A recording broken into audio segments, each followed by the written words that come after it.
Oh, hi. Sorry, I didn't see you there. You see, I'm already drunk. We're starting off today on a lovely foot. This foot is full of wine and vodka and also a stir fry. It's been great. Anyways, welcome to Story Time. I'm your host, Samantha of Shudder Bugs fame. I'm sure you know. You know, me and Kaylee. We drink, we watch horror movies.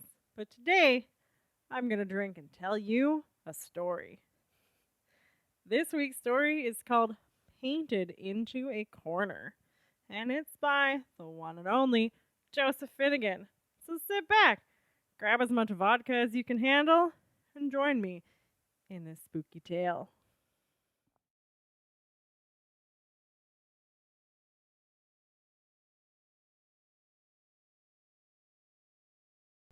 Painted into a corner, which means this does not take place in a circle. Sorry. Oh, okay. Painted into a corner. Jack Harper was, to put it bluntly, my man crush. He was the kind of private detective I always dreamed of being. He was a true blue badass. He smoked like a chimney, smelt like a brewery, and always scored high profile cases. This is the story of how that douchebag killed me. Oops. He got diagnosed with lung cancer and said he needed a successor. It didn't stop him from smoking, of course. If I'm dying, it'll be with a cigar between my lips. I'll never understand it personally. I had to quit smoking cigarettes. They were too much for me. Cigars were next level. His lungs must have been all tar. You ready for a case? Jack asked, as soon as I stepped into his loft on that fateful day. He already knew my answer. I kicked my shoes off next to Jack's brown boots, as was expected, and quickly got to business. Of course, what's up? Well, we've been hired to retrieve a painting. We're not art thieves. It's not a museum. The client said it should be simple enough. Her ex-husband has it. It's a domestic dispute. He got mad at her over a custody issue and stole the painting. Apparently, he took it home and hung it up in his living room. He figured it was better than taking their son. I should have been on edge right there. It was too neat, too easy, but I would have followed Jack's lead anywhere. I apologize. I'll start that over. I cased the address our client gave us for a few days. It was a house right out of the sitcoms of old. White picket fence, big tree in the yard, and so on. Still, I didn't question it much. I took Jack's word for it. I'm not gonna whine, but he knew I looked at him like a father. I bet he knew he could play me like a fiddle the moment I told him about my dad. I was always too trusting. Hindsight, huh? Finally, one night I was able to get close to the house and I saw the painting through a window. Dogs playing poker? As I say this aloud, I can't believe how easily I was manipulated. I returned to Jack with questions and concerns. Why are we doing this gig? I asked. Things just don't seem right. Who hired you? What do you mean things don't seem right? Jack asked in response. The fucking painting is 4 dogs playing poker. I'm pretty sure she can buy another one for $20. Boy, you've never been in a bad relationship before, have you, kid?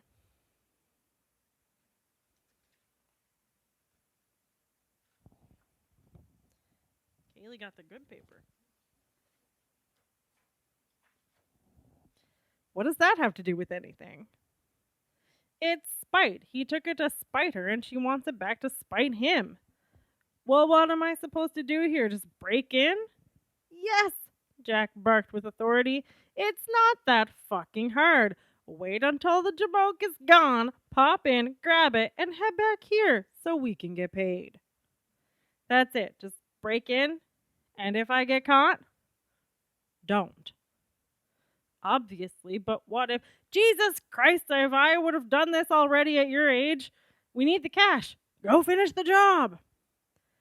I was a bad detective, wasn't I? He practically telegraphed his betrayal right back there. He knew exactly how to push my buttons, compare my work to his when he was in his prime, and I fell for it every damn time. Later that night, I waited until the house was empty. I slipped in through a window, quietly made my way to the living room, and grabbed the painting. That thing was heavy, too. I should have thought about that. This is where it gets fuzzy for me. I jumped in my car, called Jack to tell him I got the painting. On my way to him, I was T-boned on my passenger side by a black SUV. It was so sudden. Bouncing me around until the car flipped over, I began to fade, right as a pair of familiar brown boots walked towards me. And that's where I paused for a drink.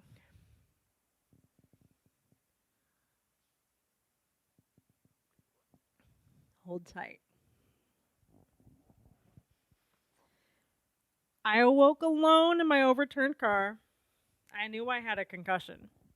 I also broke my left arm and split myself open when my head whipped forward into the steering wheel. I was moving on pure instinct alone. I should have said fuck it and gone to the hospital, but I knew those goddamn boots. Jack made me take my shoes off every time I entered his loft. I always kicked them off next to those awful brown boots. And I knew I had to get to him. I hobbled, step by step, making my way to that son of a bitch. Blood poured. My arm screamed in pain. Worst of all, the world was blurrier than ever. I finally made it and rang his buzzer. The intercom sounded as Jack asked, "Who's there?" "It's me, Jack," I responded. "It's Nicky." "Jesus, Nicky, you're okay?" He immediately buzzed me in. I'll give him this, he was a damn fine actor. If I hadn't seen his boots, I would have fallen for his whole concerned act. I stumbled through the building and into the elevator. I did my best to focus my vision long enough to press the penthouse button. I must have nodded off for a second because the next thing I knew, I heard that ding. I stepped off and moved down the hallway, cautiously. What's the play? Where does he hide his guns? I found myself at his door, right as it opened to reveal Jack. "Jesus," he said, his voice dripping with concern. "What happened out there?" He put his arm around me and helped me inside. I noticed the boots were gone along the way. Jack always knew to cover his bases. "Some fucker T-boned me," I responded groggily. "What are you doing here?" Jack asked. "Why didn't you go to a hospital?" Jack placed me on the couch. Jackpot. He kept one under the cushion. With me safe, he heads to the door. "I thought I should go to the hospital," I said as he walked away from me. "First, though, I just wanted to ask you why." Jack stopped at his place. I drew the couch gun and pulled back the hammer. He knew he was licked.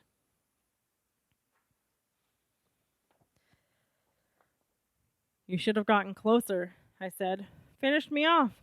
Instead, I saw those shitty old boots of yours." "A lot of people have the same boots as me," Jack responded.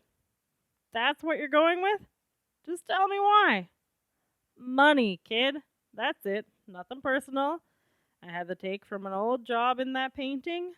Somebody bought it at an auction after things went belly up. I finally found it and I was your huckleberry." "Pretty much." "Turn around and face me." Jack hesitated, but eventually he followed my command. I didn't see my hero anymore. I saw the cold, callous old fuck who tried to kill me. And I couldn't help myself. I fired a shot into Jack's stomach, causing him to howl in pain and drop. There was red everywhere. "You were my hero," I said as I stepped closer to Jack, intending to land a kill shot. "You were it, Jack. Honestly, you didn't have to lie. You didn't have to do any of this. I would have helped you if you'd just asked."